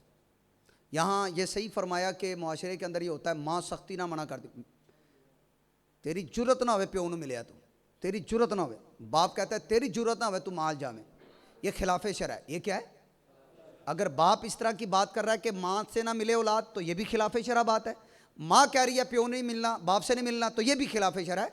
उनको कोई नहीं रोक सकता। ये माँ बाप इस बच्चे के माँ बाप हैं, जब चाहे दिन में रात में जब चाहिए उनसे मुलाकात कर सकते हैं, उनसे मिलें। वो दोनों के माँ बाप हैं, वो इस बच्चे के वो दोनों माँ बाप हैं। उनकी इज्जत, उनका एहतराम, इस बच्चे को चाहिए कि वो कानी वंड ना डाले, माँ बाप के अंदर तकसीम ना करे, दोनों के साथ इक्वल, दोनों के साथ बराबर का सलूक करे। अल्लाह पाक मेरी आप सब की बेहिसाब मगफिरत फरमाए। अल्हम्दुलिल्लाहि रब्बिल आलमीन वस्सलातु वस्सलामु अला सय्यिदिल अंबिया वल मुरसलीन। या अल्लाह करीम पाक परवरदिगार जल्ला जलालुहु, मालिक हम सब यहाँ बैठे रमज़ानुल मुबारक की 29वीं रात है, ताक रात है। ए काश आज की रात ही हमारे लिए लैलतुल कद्र हो जाए। हमारे जितने एतिकाफ़ में आशिकान रसूल बैठे हैं, हमारे बुज़ुर्ग हैं, सफ़ेद दाढ़ियों वाले बैठे हैं, नौजवान हैं, छोटे बच्चे हैं, सबको खैर वाली लंबी उम्रें अता करना। हमारे किबला सैयद साहब जिन्होंने ये सारी कोशिशें की, दावत इस्लामी के ज़िम्मेदारान बैठे, सबको बरकत अता फरमा। या अल्लाह करीम जो मस्जिद को आबाद करते हैं उनके घरों को आबाद करना। या अल्लाह पाक जो तेरे घर को रोशन करते हैं तो उनके सीनों को रोशन कर देना। हम सब के रिस्क रोज़ी में बरक़ात अता फरमा, हमारे रिस्क हलाल में बरकत अता फरमा, हमारे रिस्क हलाल में बरकत अता फरमा, हमारे रिस्क हलाल में बरकत अता फरमा, हमारे बीमारों को शिफा अता करना। जिनके माँ बाप दुनिया से जा चुके सब की बख्शिश फरमा, सब की मग़फ़िरत फरमा, सब की मग़फ़िरत फरमा, सब की मग़फ़िरत फरमा। रब्बि ग़फ़िर वरहम व अंत खैरुर राहिमीन। ला इलाहा इल्लल्लाहु मुहम्मदुर रसूलुल्लाह। एक मसला रह गया, बड़ा अहम है, वो मैं ज़रूरी समझता हूँ। किसी की वफ़ात के बाद जब पहली ईद आती है तो ख़ानदान के लोग जमा होकर ये कहते हैं, आओ फ़लाँ रिश्तेदार के घर चलते हैं अफसोस करने, आओ अफसोस कराइए। याद रखिएगा, हदीस की रोशनी में 3 दिन से ज़ायद किसी की फौतगी पर सोग करना जायज़ नहीं है, गुनाह है। गम सोग सिर्फ 3 दिन तक, 3 दिन के बाद कोई सोग नहीं। अगर किसी की वफ़ात के 3 दिन के बाद ईद आई है तो लोग सोग के लिए नहीं जा सकते उस घर में। मसलन ख़वातीन इकट्ठी होकर चलेगी फलां रिश्तेदार, जैसे ही उनके घर के गेट पे पाँव रखा है रोना शुरू कर दिया इन जाने वालों ने। हाय हाय, उनके बच्चों को, बच्चियों को औरतों ने गले लगा लिया, बच्चों को मर्दों ने गले लगा लिया। हाय पुत्रो सब्र करो, सब्र करो। इट्स टोटली रॉन्ग, यह खिलाफ शरअ है, ये काम जायज़ नहीं है। ये करने क्या गए हैं? उनका गम ताज़ा करने। हाँ, आम रूटीन में जैसे रिश्तेदारों के घर जाते हैं तो जाइए, भले उनके माँ बाप के लिए फातिहा कर दें, लेकिन पॉइंट इज दैट कि जिस घर में जा रहे हैं आप, वहां माहौल ऐसा मत बनाइए कि शोक को गुजरे 3 दिन तो गुजर चुके, महीने हो गए, 2 महीने गुजर गए, तो अभी भी आप शोक करने चले गए। उन बेचारों का गम खत्म हो गया था, आपने जाके गम ताज़ा कर दिया। वो घर वाले ईद वाले दिन, हालांकि 3 दिन से ज़ायद गुजर गए, ईद का दिन है, जानबूझ के वो फैमिली कपड़े नहीं बना रही। क्यों? अम्मी फौत हुई थी, क्यों अब्बू फौत हुए थे, क्यों दादा फौत हुए थे, क्यों दादा दादी जान फौत हो गई थी, वो सोग में पड़े हुए। उस दिन उन्होंने नहाया नहीं है, उस दिन गुस्ल नहीं किया, उस दिन अच्छे कपड़े नहीं पहने, चेहरे पे मुस्कुराहट नहीं, घर की लाइटें बंद कर दी, खाना घर में नहीं पकाया ईद वाले दिन। ये क्या भाई? ये सारी सोग की अलामतें हैं। और आप बताइए सोग कितने दिन तक है? सिर्फ वो औरत जिसका शौहर फौत हो जाए वो 4 महीने 10 दिन तक सोग करेगी, वो औरत करेगी। इसके अलावा किसी के लिए 3 दिन से जायद सोग जायज़ नहीं। ये जो पहली ईद पे लोग इकट्ठे होकर सोग के तौर पे जाते हैं, ये नाजायज़ है, इनका जाना दुरुस्त नहीं। हाँ, नॉर्मल रूटीन में चले जाइए, वो कोई हरज नहीं, लेकिन रोने वाला, सोग वाला, अफसोस वाला माहौल उनके घर जाके हमें बनाने की शरीयत मुताहरा ने इजाज़त नहीं दी है। आप इसको अपने अजहान के अंदर रखिएगा। किसी के इंतकाल पर 3 दिन के अंदर अंदर सोग है। कितने दिन पे? हाँ, वो औरत जिसका शौहर फौत हो जाए 4 महीने और 10 दिन वो सोग करेगी। कुरान में भी यही है, हदीस में भी यही है कि औरत 4 माह 10 दिन सोग करे। हमारे यहाँ ये होता है कि किसी की वफात के बाद जब पहली ईद आती है, और वो पहली ईद 3 दिन के बाद आ रही है, हफ्ते के बाद आ रही है, महीने के बाद आ रही है, तो बाद जगहों पे रिश्तेदार इकट्ठे होकर सोग करने, बल्कि लफ्ज़ क्या बोलते? अब अफसोस कर रही है। ये बोलते हैं कि नहीं? बोले ना, अब अफसोस कर रही है। खुदारा ये ना बोलें 3 दिन के बाद कोई अफसोस नहीं है, सोग नहीं है। आप उनके घर में जाके, जिस तरह ख़वातीन ने उनके घर में पहला कदम रखा तो रोना शुरू कर दिया, बैंड डालना शुरू कर दिया, चिल्लाना शुरू कर दिया, ये तो नाजायज़ है, ये तो गुनाह है। सोग तो 3 दिन तक था। पूरे रिश्तेदार इकट्ठे होके पुत्र सबर कर, पुत्र सबर कर, इस तरह के जुमले बोल रहे हैं। वो सबर क्या करेगा? बेचारे के अंदर जितना था वो सारा आंखों के जरिए आंसू बाहर आ गए उसके। हाँ, नेचुरली किसी को ईद वाले दिन अपना बाप याद आता है, वालिदा याद आती है, आंखों से अश्क निकल आते हैं, इस पर कोई मसला नहीं। लेकिन माहौल इस तरह बनाना कि वो तजदीद हुज़्न करना, गम को ताज़ा करना, वो गम जो ख़त्म हो चुका था उसको लौट कर वापस लेकर आना, इस तरह का माहौल बनाना किसी की फौतगी के बाद 3 दिन के बाद पहली ईद आई है तो इस तरह करने की इजाज़त नहीं। नॉर्मली आप जाइए किसी के घर में चलते हैं, बल्कि उन घर वालों को भी मैं शरीयत की तालीम देना चाहता हूँ। आप ये ना करें कि वालिद साहब को, वालिदा को, दादाजी को, दादा अबू को, दादों को फौत हुए, महीना 2 गुजर गए, पहली ईद आई, आपने घर में कपड़े नहीं सिलवाए, आप नहा नहीं रहे, आपने लाइटें सारी बंद करके रखी हुई हैं, आप उम्दा लिबास नहीं पहन रहे, आपने उस दिन घर में खाना ही नहीं पकाया, क्यों जी? सो गया, पहली ईद आई है। ये शरीयत इजाज़त है? अल्लाह पाक हमें शरीयत का पाबंद बनाए।